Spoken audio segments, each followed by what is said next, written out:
everyone, welcome back to Blatantly Bookish. I'm Marissa and today I'm here with a Wuthering Heights read-along discussion video.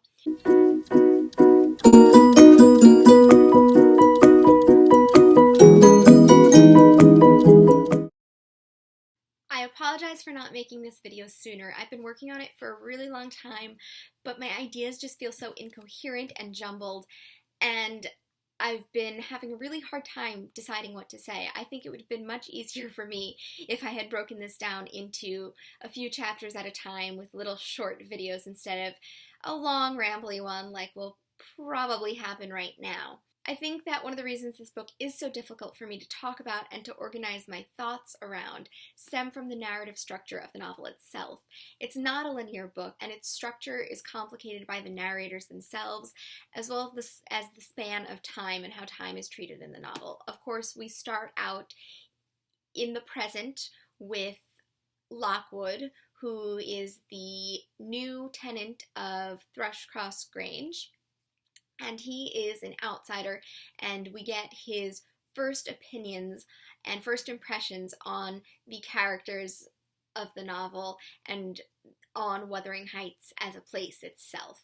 And he makes some assumptions that are comical and just inaccurate in the beginning of the novel. And then, of course, we meet Nellie Dean, the servant who has been with Wuthering Heights, I say since the beginning, but really since her beginning. We don't really hear before she decides to tell us the story. So Nellie starts telling us the story of the past and works her way up to, at the middle of the book, what we can consider the present from the beginning chapters 1 through 3. Now, of course, I say Nellie's telling us this story. Nellie is only telling us the story as it is mediated through Lockwood. So there are all these layers between the characters. There's the main characters of the novel itself and what actually happens to them. There's Nellie's rendition of the entire thing. So we see the story of the main characters through all of these lenses, through the lens of Nellie and then through the lens of Lockwood. So Lockwood interprets Nellie's interpretation of the events. And so we're just so far removed from Wuthering Heights and the events that happen in the book that you start to wonder, how accurate is everything we're hearing, and how is our perception of the characters and the novel itself mediated and altered by these characters these narrators who we don't know much about.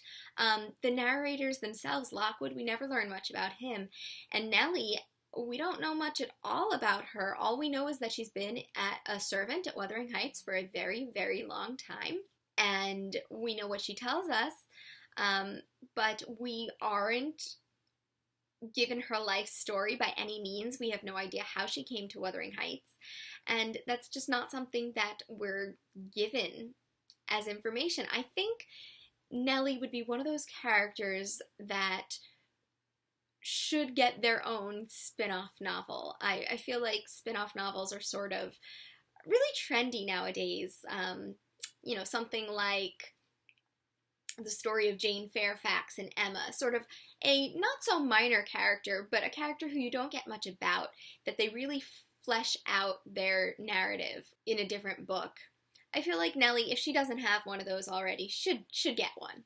So now, Nellie is a very interesting character to think about, especially when you consider that she says things like, I don't know, at one point she is convinced that the Grange has but one sensible soul in its walls. She basically thinks that everyone in this book is nuts and insane, and we also see it that way, I think, as we're reading, because she's the one telling the tale.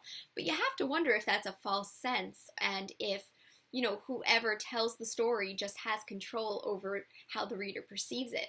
And maybe this is just how she views everyone, as crazy. And perhaps it also has something to do with class. I think there's something to be said about Nellie and class that just isn't fully explored in the book. And that's because, she's a servant, and so she's beneath everyone. But we get this sense that she has this moral superiority to all of these characters who are born of higher class. And maybe there's something to that, and maybe there isn't. I mean, she also, it's hard to read it that way because of Joseph as a character in particular, Joseph, the other servant at Wuthering Heights. And Joseph's dialect is really hard to understand.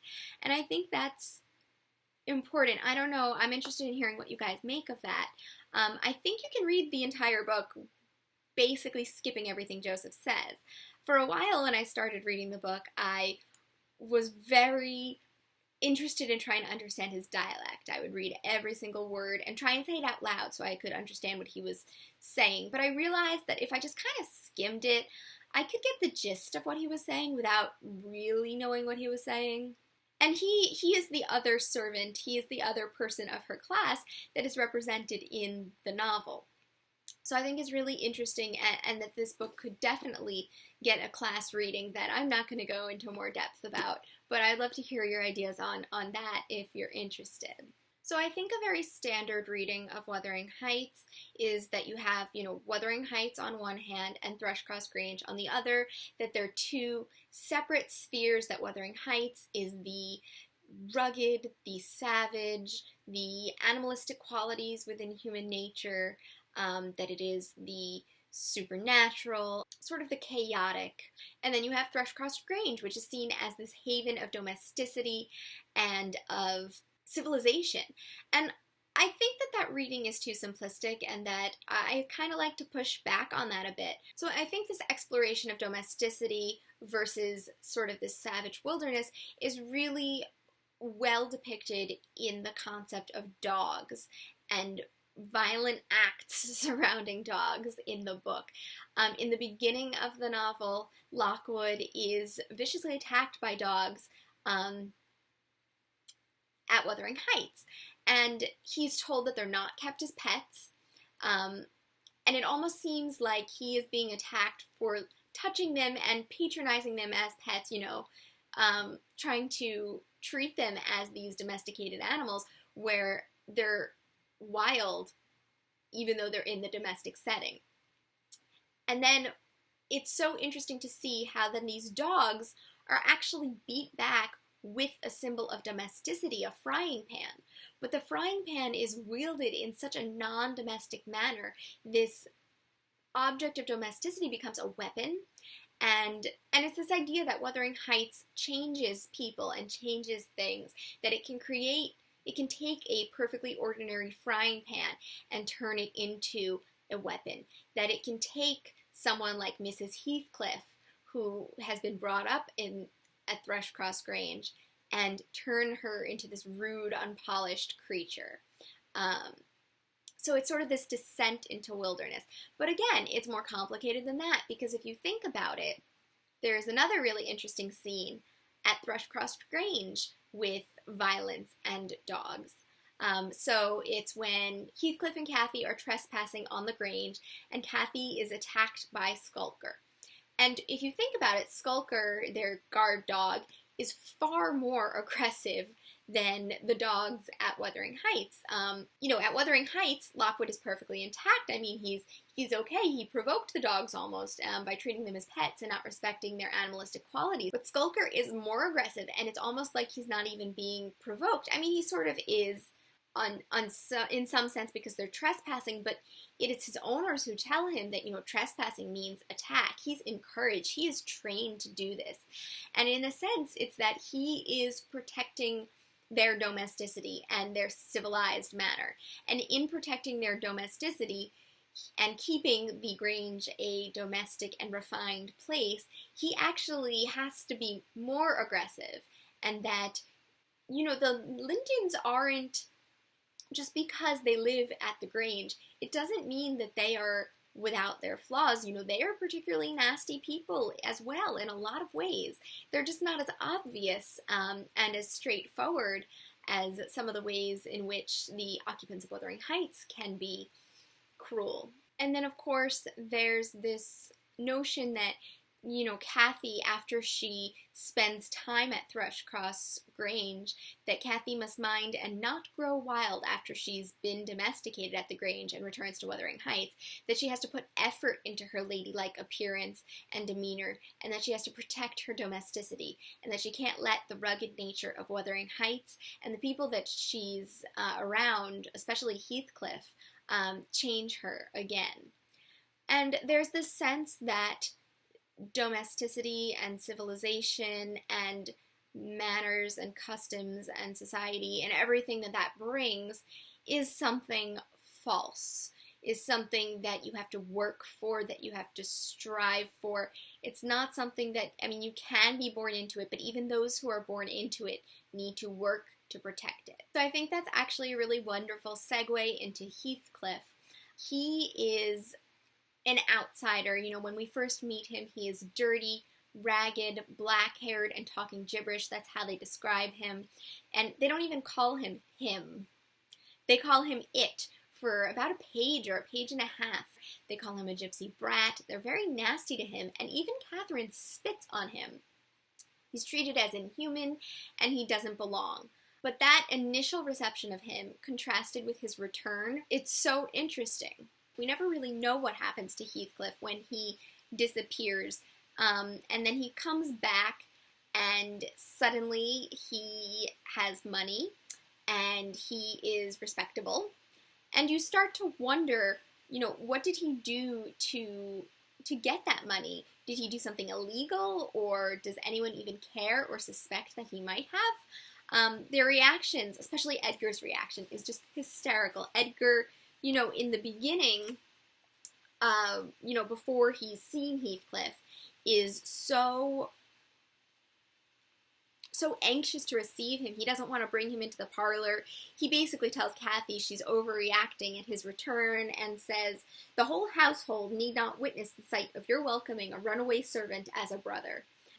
But it turns out that, he no longer appears as a runaway servant, and Edgar acknowledges this and even calls him sir on the same page. And it's fascinating to think about someone making oneself in the world like this, going from being called a gypsy brat and being spat on to being called sir and treated with respect.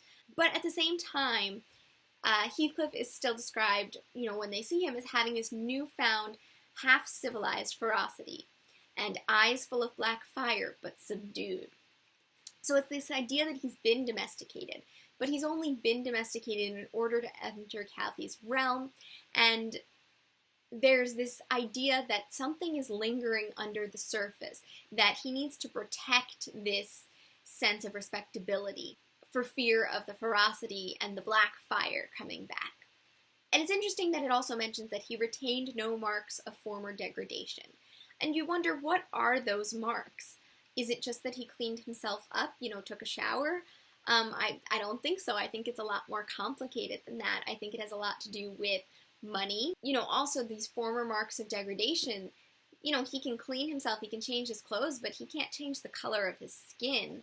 And he is viewed as this, other. I think Heathcliff and race is a really interesting thing to talk about as well, because we don't know what Heathcliff is. We definitely get the sense that he is not white. He was picked up in Liverpool. They call him Gypsy. I think a lot of people speculate that he is actually Moorish.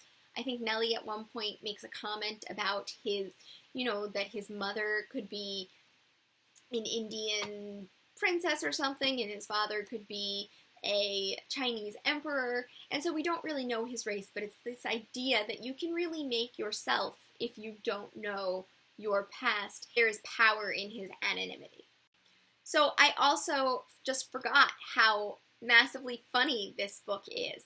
I think there is something to be said for Wuthering Heights being read as a black comedy of sorts. Let me know in the comments if you also found this book really, really funny, and if there's a particular funny line or funny event that you would like to share. I would love to hear it. My favorite humorous event in the book is when Hindley is threatening Nellie, and he says, But with the help of Satan, I shall make you swallow the carving knife, Nellie. You needn't laugh, for I've just crammed Kenneth head downmost in the Black Horse Marsh, and 2 is the same as 1, and I want to kill some of you. I shall have no rest till I do. But I don't like the carving knife, Mr. Hindley, I answered. It has been cutting red herrings. I'd rather be shot, if you please. You'd rather be damned, he said, and so you shall.